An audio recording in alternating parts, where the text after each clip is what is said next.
What's up, Model Geeks? Hey, it's Brian, and we're doing a final on a kit that I never even talked about because I wasn't really broadcasting what we were doing on this one.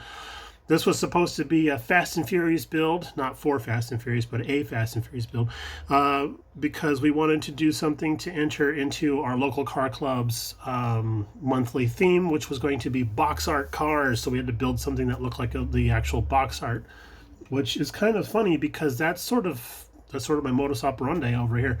Um, but I wanted to build something that A was new, not something I had sitting on the shelf, and B I actually had the box for still. So my choices were narrowed down by that.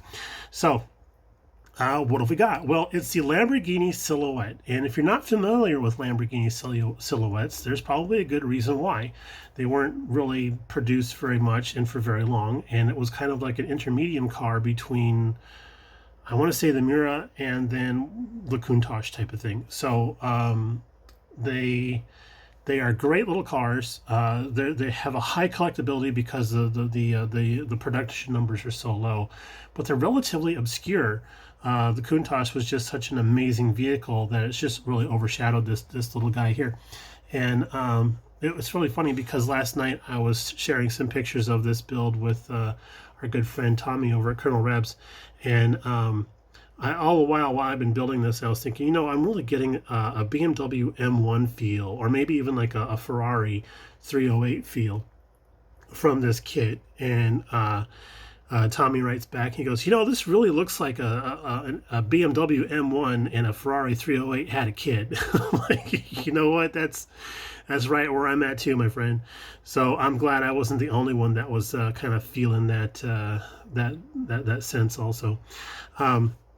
So the kit does have its disappointments because it's a Gunze kit, which is not knocking Gunze, but they are known for their battery operated toys, pretty much. And originally I had this slated to build for the 48-hour group build that was going to be going on this summer.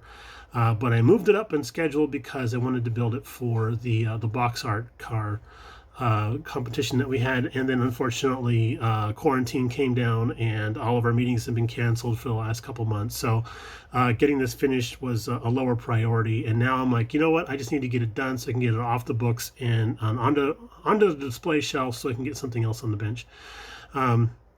So as I mentioned, it is a battery operated toy, which means everything back in this area here is hollow. There is no engine detail. There's just room for a little electric motor and a battery. But it does have positionable steering. So what's funny is the way it's done up is you can only get just a couple degrees of turn off to the left, but you can get a lot of turn off to the right. So it's kind of it's only going to make right-hand turns. So it's not going to be run on any NASCAR tracks. Let's see here. Oh, the detail on the sides here, like the door handles, this little script right down here, the silhouette badge up there. We're going to skim around to the back here. We have the Lamborghini name, and then the silhouette nameplate, and then this little license plate card here. Those are all really, really nicely raised detail that we can just hit with some dry brushing, and it looks awesome. Up in the front, we're going to spin all the way around to the front here, and we have our little Lamborghini logo badge right there, and that's really, really nicely raised also, even after having to do sanding and stuff, because we did prime this in pink and then a couple of coats of the Italian red from Tamiya, and then a couple of coats of gloss clear. I didn't polish out the body or anything like that. I didn't want it too shiny. I thought it was looking pretty good as it is. We did chase all of our panel lines with some Tamiya panel liner, and then we filled this little badge with Tamiya panel liner, which left a nice surface for us to go back over with a gold jelly roll pen and do the prancing bull or whatever they call that thing. So that turned out pretty nice. There's some transparent pieces and some holes that are actually molded behind this front bumper here, because there is an optional lighting kit you can get for this that makes the The front lights, the parking lights glow. I thought that was kind of a fun deal. But the whole kit is molded out of a nearly translucent red color, and it looked a lot like a cherry Jolly Rancher, as the best way I could describe that.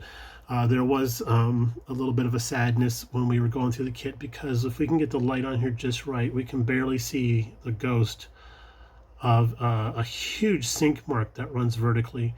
And that was really difficult for me. I don't have the skill level yet on dealing with that kind of stuff to help mask that as very, very well. But yeah, there's a huge sink mark right there. We filled it as best we can, but there's a lot of topography going on here to try and sand around and mimic and everything.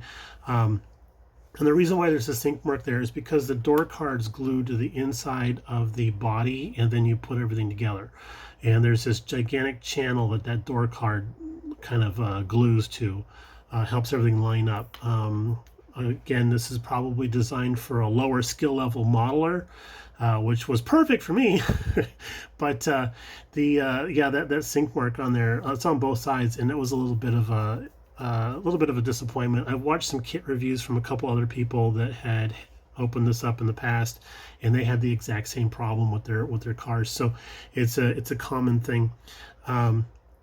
However, the kit is a target top, so we do have removable roof piece, which was fun. And we'll take a peek down inside for some little bit of detail, kind of hidden in there. There we go. And then if we turn the wheels, we can see the steering wheel moving. As blurry as it is, I apologize about that. But yeah, there's a rack and pinion system in there, and it actually does link up to the steering wheel, and I thought that was very, very cool. But I wish you guys had spent your money someplace else. Maybe an engine detail, a removable engine lid, that would have been nice. There's a couple of wings here that are actually air intakes. There's kind of like a scoop deal. And then this whole bit right in here is actually molded to the body. So we had to mask off and spray all that separately. And that was another reason why I wanted to do this kit, because of the window trim. We wanted to do some more practice on our masking, so we could, for doing blackout stuff. So our front windscreen trim, and then this bit back here was all masked off and sprayed separately. These are separate pieces that push in, so that wasn't much of an issue there. But yeah, I really wanted to work more on my masking skills, and I think we did pretty well. If I can remember the tricks that we learned on this one and pay those forward, that'd be awesome. But in the meantime, that's it, guys. There's the Lamborghini Silhouette by Gunze. It is 1/124 scale. The tires and wheels are okay. The tires do look like they're made for something that's supposed to be running on the floor, rather than mimicking an actual vehicle tire. So that's kind of an interesting deal there. But I think this is the third Gunze kit in my collection that I've built. I've done two Lancia Stratoses, two different type of decal packs, and I was very happy there were no decals in this kit. But we did get a very, very good deal from our good friend Bernie over at Bernie's Bargain Barn on this one, so I was very happy to be building this kit and not have to worry about having spent too much money on it. All right, y'all, have a great rest of your week. We're going to do some more updates on stuff here a little bit later on in the week. We don't want to blow up your inbox too much, and we'll talk to you a little bit later on. Bye now.